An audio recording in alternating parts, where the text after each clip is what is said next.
Right, Q&A time, Mark Crossfield here. This is the Ask Golf Guru channel. If you're not subscribed already, this isn't my main channel, even though it's in person. It's my secondary channel, answering your questions, not chasing silly algorithms, just answering golfers' questions. Great question here. How can he lower spin rate with his driver? He wants to lower spin rate with his driver.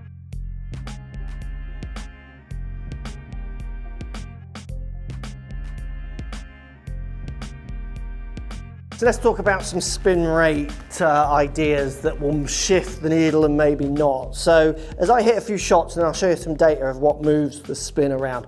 Number one, these aren't in order, but number one, what golf ball you use. You get certain golf balls that are lower spinning and slightly higher spinning. So like the Strixon Diamond that was made for Brooks, even though he's in and out of it, maybe lower spinning than something else off the tee, but tiny bits. You've got Titleist AVX, a slightly lower spinning ball, TaylorMade slightly there, slightly one. So you might find some love in them, but then you've got to balance it with the rest of your game as well. But they're tiny, you know, real fine changes.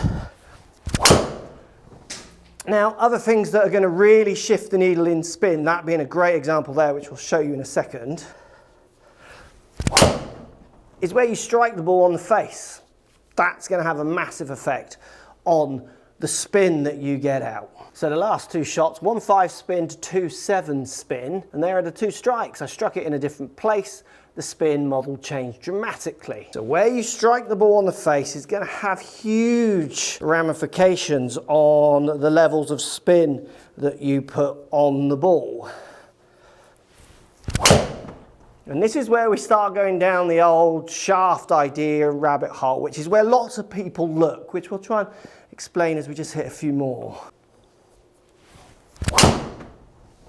So a big number to try and look at, because you say in your message that you're high 2000s in your spin. So a few things to think about there. One is the high 2000s might be where you need to be subject to the speed you put in. Everyone doesn't need the same spin. I don't need the same spin as someone else swinging. I'm swinging 113 there. Someone swinging at 90 miles an hour might need different launches and spins to sustain their most different distance. So just being high 2000s doesn't mean that's a problem until the other aspects are in place, which is why I can't really answer this question. So I'm just going to give you some lots of ideas to hopefully go away and test. The next number, which everyone gets lost on, and I see people who call themselves experts and post content around being experts in these kind of ideas, and they get this so wrong, and it's hard to even join conversations. I don't join conversations because they're just like crazy people. But this number's so key. So I have an average here of 2.3, but the little number here below is my standard deviation, the deviation away from that number. My deviation is relatively tight, 475 revs from the 2,359.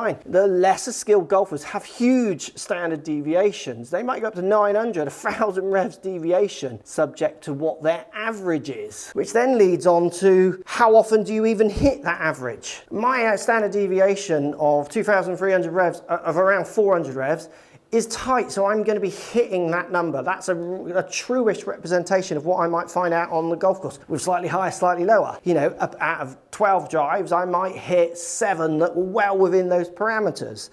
If you've got bigger standard deviations where the world of golf is still trying to sell you on averages, it can be so misleading because you might not ever hit that average. You could hit 10 shots at 1,000 revs or miss it, 10 shots at 3,000 revs, and you're going to say your average is 2,000 revs. You didn't hit one shot at 2,000 revs. Now you're buying your shafts and your deliveries and everything's all around this 2,000 rev model that you never even hit. That is such a killer one that I've been trying for a few years now to get through to professionals and amateurs alike. And it's a tricky one. It just doesn't like to go through. People like averages because they're simpler. Now, when it comes to reducing spin, you've got to get your averages, your standard deviation averages tight, or it doesn't mean anything. You've got to find out if 2.7 or 2.9s or high 2000s is right or wrong for you, which I don't know. And then the other ingredients that you've got to work with: strike. Caught that one off the top, so that's going to be a 2000 spin. Good club head speed, but it's just dropping way down in ball speed, I'm sure, because I hit it off the top. You've got strike, you've got speed, you've got dynamic loft as you hit the ball. These are the ingredients of spin. And then you've got angle of attack, which then in turn is called what people call spin loft.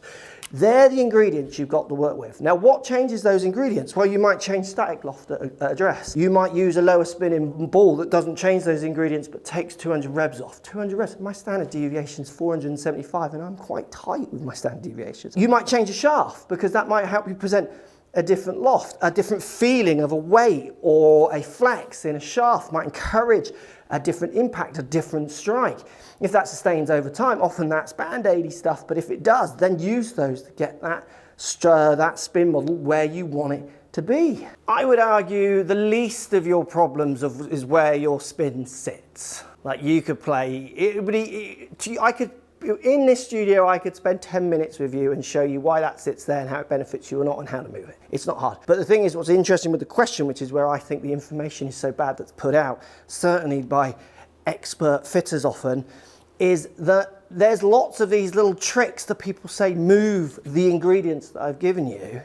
But how tight do they make those standard deviations? How often are you hitting those regulars that they're selling you on? If I've got a shaft that's got a standard deviation between the other one of 200 revs, my standard deviation at 400 revs, well, possibly I might see that over a few shots. If your standard deviation is 800 revs, 900, 1000 revs, those 200 revs are going to do nothing in what the different shaft did for your another one.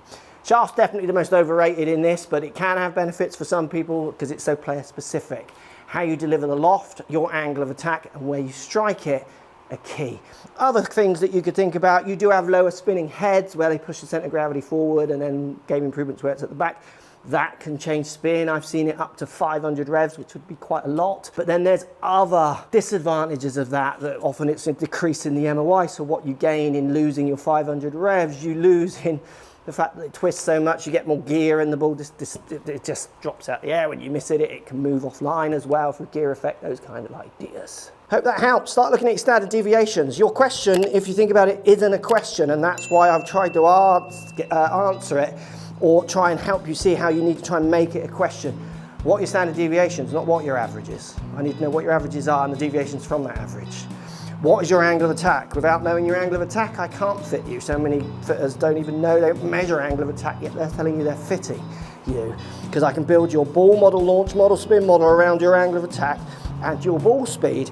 That is black and white data that's out there from some of the finest professionals in the industry that is free to gather if you just don't want to look past the old shaft blinkers. First port of call, strike the ball better. Spin will be where you want it to be, unless your clubs are crazy wrong.